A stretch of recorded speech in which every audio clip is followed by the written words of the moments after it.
First, sorry about no fishing report last week. I was up in Nebraska at a car show.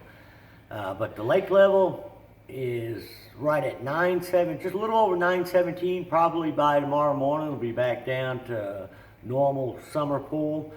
They pretty much slowed all the water flow down, just what little bit of generation they're doing. But the water temperature, I hadn't been out, like I say, for about 4 or 5 days. I did get a chance to get out today. And I think the fishing's still pretty dang tough. Water temperature is about 82 to 83 degrees. Now, we did manage to catch a good limit of fish, but we really struggled and had to throw a lot of different baits to catch them today. Most of the way we caught them today was shallow. We caught them on a new 5-fish lures, ultimate cover jig. We caught them on a square bill. We caught some on a top water. But my deep bite, it's kind of been a weird summer. The thermocline never set up real good because there was so much water flow a few weeks ago, when the water was real high. And now that the water has slowed down and stopped, that thermocline should be developing pretty good, but it's also the time of the year, late August. Normally in another 3-4 weeks, the thermocline starts to break up. So I don't know if we're going to get a real good thermocline. But what happens when we get that good thermocline, whether it be 30 to 35 feet, where the oxygen level is the best in the water, and that's where a majority of the deep fish seem to hang out, whether they're on the bottom or they're out over the trees. And that's the bite that's really kind of been eluding me, or the consistent bite.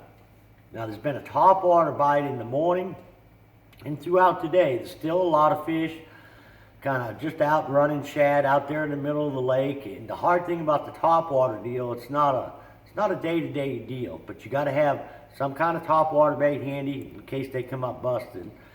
I mean, one day I can get bit off a certain type structure, like over deep trees. The next day I can go back to the same area, and this was before I took off, and not hard to get a bite on the topwater. And it was kind of that way today.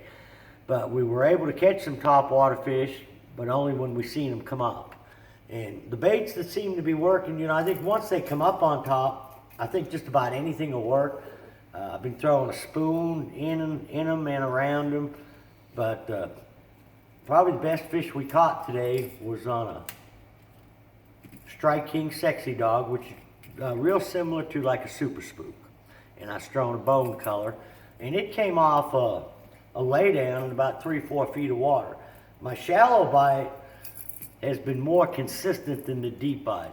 I know I kind of keep jumping around here, but the deep bite normally is real consistent this time of year, but it really hasn't been, whether it be on the jig or the drop shot.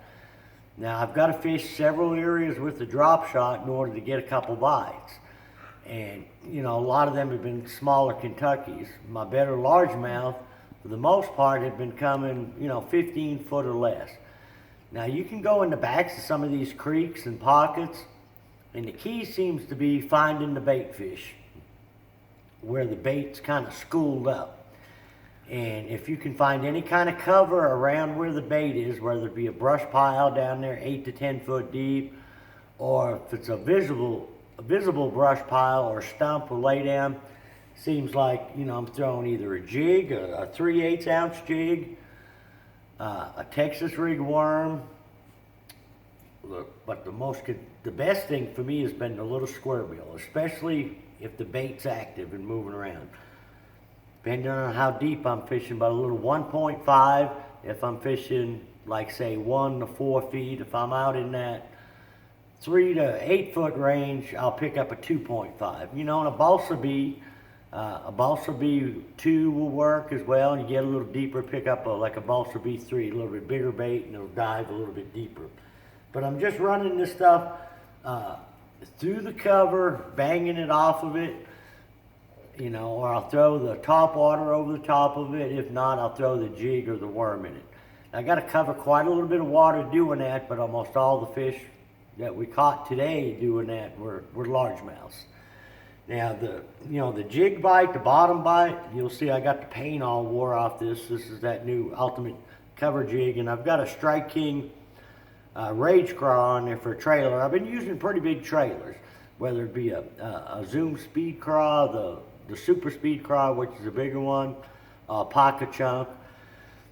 We fished several brush piles today, and the fish didn't really seem to come out of the brush. They came around it. But, you know, the depth seemed to be about 12 to 18 foot on the jig. A lot of the colors that are working good is like a brown trout, a magic craw, a green pumpkin orange. And also like a football jig, I like to throw a pig sticker, a 5/8 or 3/4 ounce football jig out on that same type cover. Something else we also caught a few fish on, and it's usually pretty good for me this time of year, is a mag trick worm. And I'm throwing this on a 5/8 ounce shaky head with 6/0 hook. Fishing it pretty much the same place I'm fishing the jig. A lot of times they seem like, you know, they want a worm instead of a jig, so I'll just kind of mix it up, see which one they want a little bit better. The problem is, and it had been the past couple weeks, it seems like you can't really find a lot of them fish grouped up on the structure. You'll get 1 or 2 bites on some of these long points with some brush piles, or, you know, like a little drop or a little roll off. Nothing that I have really found has been schooled up deep, whether I catch them on a jig or a drop shot. It seems like I got a junk fish. You know, I've got about 8 or 10 rods rigged up with different baits.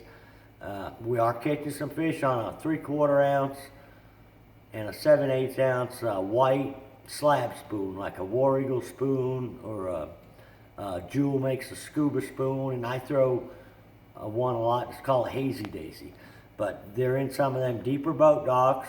Now today I went to a lot of the docks that are usually pretty productive for me, and I think we caught 1 or 2 fish early, and it seemed like once that sun got up, which is when the docks are usually a little bit better, we really struggled to get a bite, you know. And like I say, I would bounce around from deep to shallow, and today the most consistent bite was shallow, without a doubt.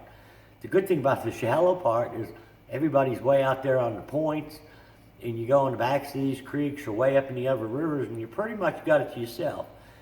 And, you know, a lot of times, just fish what feels right. I mean, if you want to pick up a spinnerbait and throw around some of this cover, you know, try a spinnerbait or a blade bait. You know, Texas rig worm, a shaky head versus a jig will work in them same areas. But to cover a lot of water, the little crankbait's been working about the best for me. And if I can find the type of cover that they're on, then when I get to that cover, I'll pick it apart with a jig or a worm if I can't get them to come out, you know, on the brush pile or the spook. But looks like we're going to get quite a bit of rain the next few days, and you know, the water temperature is probably going to start to cool down a little bit, you know, with the temperatures that we've had, and if this rain's cool. So I'm hoping the topwater bite will pick up and get a little bit more consistent. Like I said, I don't know. I think some areas of the lake are starting to develop a thermocline. I fished the mid-James today from probably Ants Creek up above Cape Fair. Tomorrow I'm going to fish the White River area. And before I took off there last week, you know, the White River from about the mouth of the James up to Shell Knob area, you know, in that Campbell Point Baxter area, was probably the better end of the lake for me as far as on the drop shot and the football jig out there in that 25 to 35 feet. I'd really been struggling down by the dam area as far as the drop shot bite. But there's been a pretty decent topwater bite in certain areas down there. It's just a day-to-day thing. So till next week, good luck, good fishing.